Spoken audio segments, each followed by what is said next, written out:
Ladies and gentlemen, this is just a test recording. We're just going to see how the audio is working and everything, and if everything is okay, and go set it to go.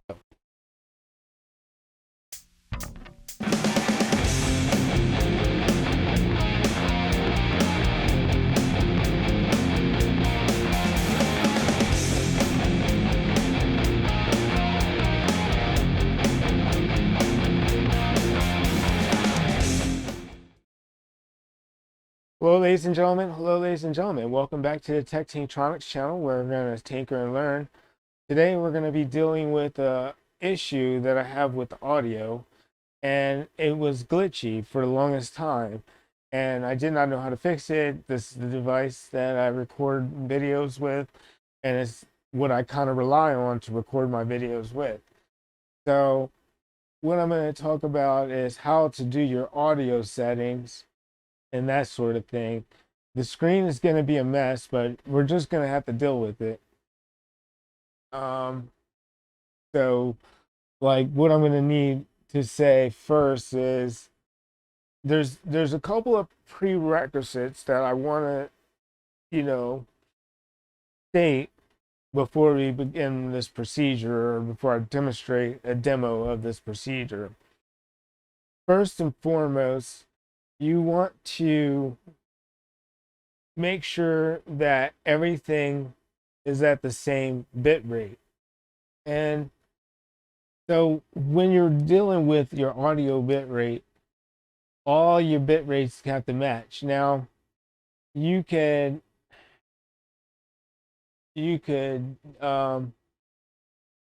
access this information by going to your sounds on your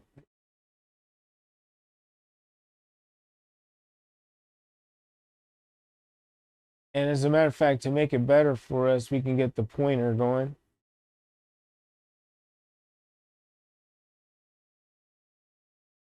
All right. So for your playback and recording devices, your bit rates have to match. Now, the audio issue that I had was that the audio made me sound alien and it was choppy. So I went through this. You have to go through each individual one, and you have to make sure that your settings are like this. If you have the Elgato Capture Card, you're going to have one of these items for the Elgato Capture Card, and it's not going to be able to be changed. And we'll see that as I encounter it going through this. But it is set static to 48K hertz DVD quality. So we'll go to Elgato Capture Speakers and we go to Advanced. You see that's at 16-bit 48K hertz DVD quality. So the key is all these bit rates for each of these items in playback and recording have to match. And we're just going to go ahead and click through and check. I did all this beforehand, so there's no need for me to do again. But we just check to see that everything's the same. And in this one, you notice that you can't change it. So you have to match this as best as you can. Got speakers, 16-bit, 48. Okay. And I have a lot of items hooked to this device. Now, one other thing I would advise to do is disable the items that you're not using. So when you disable, as you see here, for some reason speakers on the Logitech headset can't be changed, but that's okay. Some of these items you can change, but you gotta hope and pray that they all match. Now, for an item that you disable, none of these tabs will show up, so it's not necessary to even go to the disabled items. Let's see here.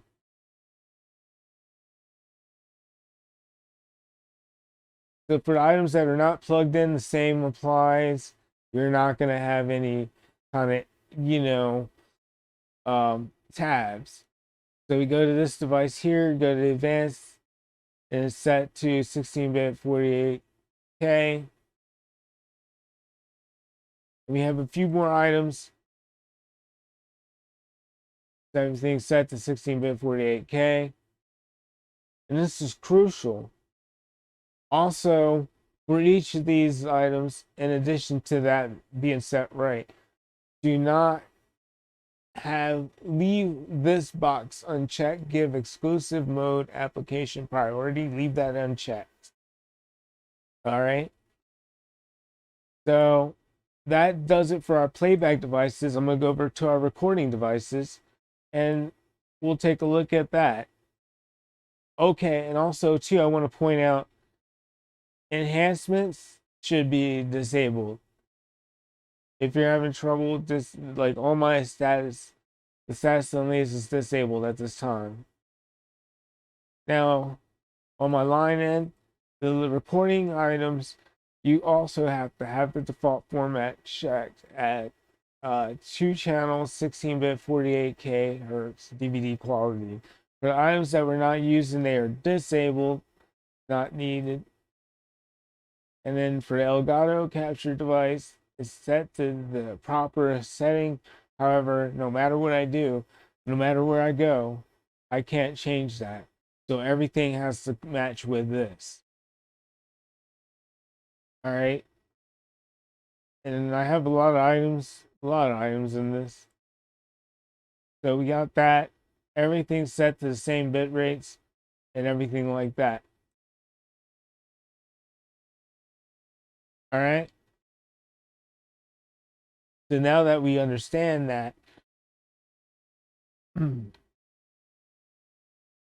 another thing that we need to do is we need to be able to isolate the problem. That's one thing you got to do. It's easy to get like caught up in the problem on a global thought process, but you really got to nitpick the problem apart. So I will cancel out of this. I will take you through my settings just to let you see what I have. All right, so I have everything. Particularly, I want to go to the audio stream. The sample rate, as you can see, is a 48 kilohertz. It's in stereo. I have desktop audio set to default. And I have everything else disabled. So you may want to just do that. Disable everything else except the desktop audio. Pretty much all the other settings I haven't messed with and haven't really felt the need to mess with it. So that's, essentially it for the audio tab. All these other settings are not necessary in this particular scope of this video. We're not going to save any changes because there was no saving that I wanted to do. So now the thing is, what you could do is you could restart your system if you want to, and then you can restart OBS if you want to. If you make any changes, say for instance, if I change the bitrate, if you're changing the bitrate from the default 41.1 to 48, you're gonna have to restart OBS. The program's gonna make you have to restart OBS. All right. Furthermore, it doesn't hurt to look through every settings and isolate the issue that you're probably having. The issue in my case, I'll tell you, was with voice meter, and everything here looks good except when I got here, and that was off. The 48 hertz, 48 kilohertz was there, but that was at a wonky number and it was in the red and it was showing an error. So I had to get into voice meter, and how you do that is you can get to, there's all kinds of groovy applications that come with voice meter.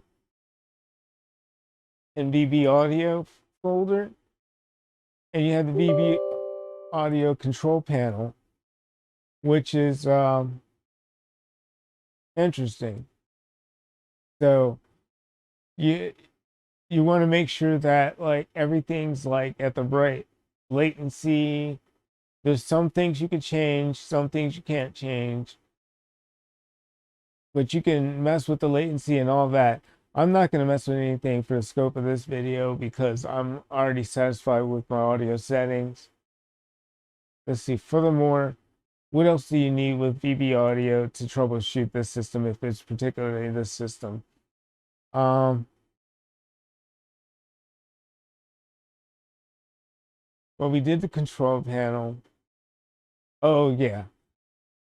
One thing I learned too about Voicemeeter is they have this restart audio engine, which if you make a sound system change and you goof up or whatever have you, or the change is not the appropriate change to make, you could come back and you don't have to restart this program, which I was doing for the longest time. I had to restart audio engine, and you could do that. It does it really quick and it does it just fine for you. Also too, within this you got system settings, and we could take a look at these system settings. Everything, as I've been stating before, should match within this. If something is off as far as bit rates are concerned, you're gonna have to make sure they match. And how you change it is there's a couple ways you can change it. Let's see here.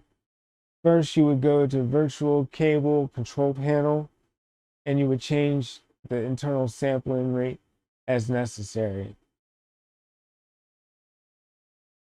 All right, so that would probably take care of this for you, but if it doesn't, then reach out to me and like we'll talk about it more or something of that nature. But it turned out to be something in here that I had to fix. I had to fix the latency, because if the latency is not correct in my case, the vocals or voice will come out in alien format.